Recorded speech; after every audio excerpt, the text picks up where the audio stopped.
En Europa suenan tambores de guerra. De guerra, sí. Nadie habla de ellos, solo algunos líderes se atreven. Rusia golpea, Irán amenaza, China avanza. En Estados Unidos las elecciones rozan la caricatura. No iba a decirlo, pero lo voy a decir. Entre la senilidad y el delito.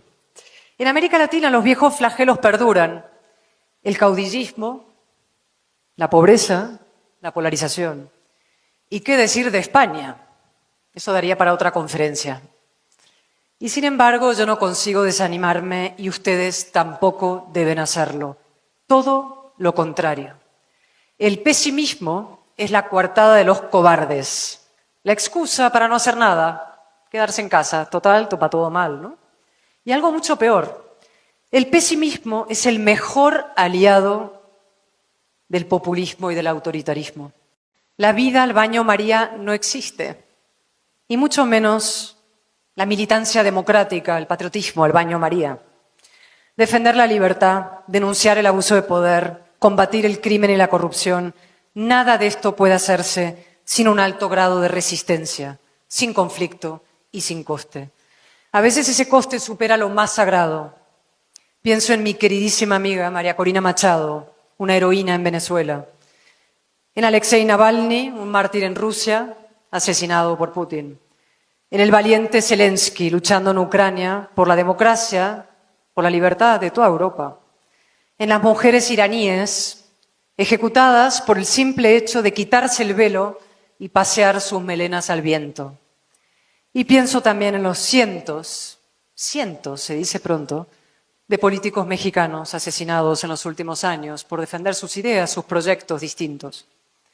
Su sacrificio nos señala el camino y nos recuerda también de dónde venimos.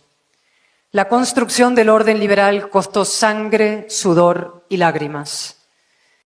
Lo saben muy bien los grandes industriales de Querétaro, que son de los más importantes, no solo de México, sino del mundo, ¿no? Las empresas compiten hoy salvajemente para captar talento. Lo que buscan es talento. Pero para poder captar talento, antes tiene que haberlo. Y a este ritmo cada vez habrá menos. Uno de los fenómenos más alucinantes y nocivos de la última década es precisamente la destrucción de la figura del experto. Derribado de su pedestal, como las estatuas de Cristóbal Colón, o de Washington, o de David Hume, la de Churchill la intentaron tumbar también. Lo llamaban racista, Churchill, que acabó con el nazismo. Bueno. El periodista degradado a la condición de tuitero. El parlamentario, yo, convertido en palmero, ¿no? Los que aplauden al grupo. Los científicos homologados a los curanderos. Y en cambio, el influencer erigido en maestro preceptor, ¿no? El instagramer, lo máximo, un oráculo. Y cualquiera elegido presidente del gobierno. Flotamos en la era de la mediocridad. El conocimiento, la experiencia, el mérito, los hechos, la ley, el esfuerzo, los pilares del progreso han sido arrumbados, apartados, como si conformaran un canon caduco, el reaccionario mundo de ayer. México, esta nación admirable, este país formidable, esta potencia económica y cultural impresionante, está siendo tomada por el crimen organizado con la complacencia de quienes deberían defenderla. Abrazos, no balazos. Más bien abrazos a los que dan balazos. El eslogan, como dije entonces, es muy bonito, redondo. El resultado, en cambio, es devastador. Devastador para la democracia y sobre todo para los jóvenes. Miles de jóvenes mexicanos se están matando y muriendo. Miles de jóvenes mexicanos están viendo truncadas sus vidas en los cementerios y en el AMPA. Y esto no es responsabilidad solo de los criminales. También lo es de quienes diseñan y aplican las políticas de seguridad. Para eso estamos los políticos, los gobernantes. Hay dictaduras en las que se vota casi religiosamente. La Rusia de Putin, por ejemplo, la Venezuela de Maduro, la Nicaragua de Ortega. El populista es el burro de Troya de la democracia. Y digo burro porque no vamos a ennoblecerlo con lo del caballo. el burro de Troya de la democracia, que se aprovecha la ignorancia, además. Se disfraza de demócrata para reventar la democracia desde el interior. Convoca elecciones, sí, pero luego hace trampas. Manipula el censo y las encuestas. Compra votos. Una paguita por aquí, un subsidio por allí, una ayuda por allá.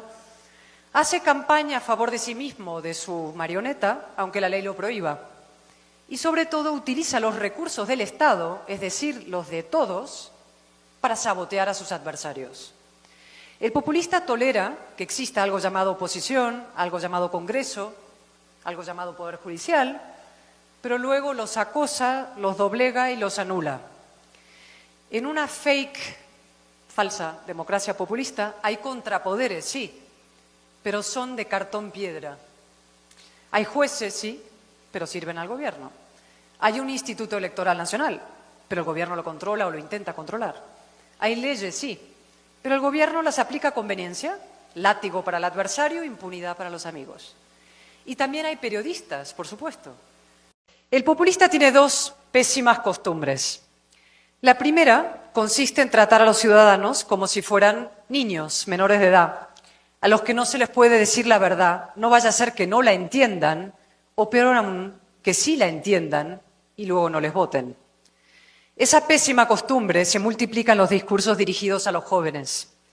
Ahí el populista se convierte en el hada madrina de un cuento infantil. Todo mimos, todo halagos, todo promesas de imposible cumplimiento. En realidad, más que una hada madrina, el populista es un padrino, a lo Vito Corleone. O por seguir con la metáfora cinematográfica. ¿Se acuerdan del Libro de la Selva? Versión Disney. Hay un personaje. El populista es como la serpiente Kaa, que le canturrea a un hipnotizado Mowgli. Confía en mí, solo en mí. Mientras va enroscándose a su alrededor para devorarlo. Estimados jóvenes, ustedes tienen en su mano que la política no sea un barrizal, un lodazal, donde chapotean pícaros, egoístas, corruptos, mediocres, y en cambio se acerque a su ideal, la gobernanza íntegra, integradora, inteligente de la casa común de los mexicanos.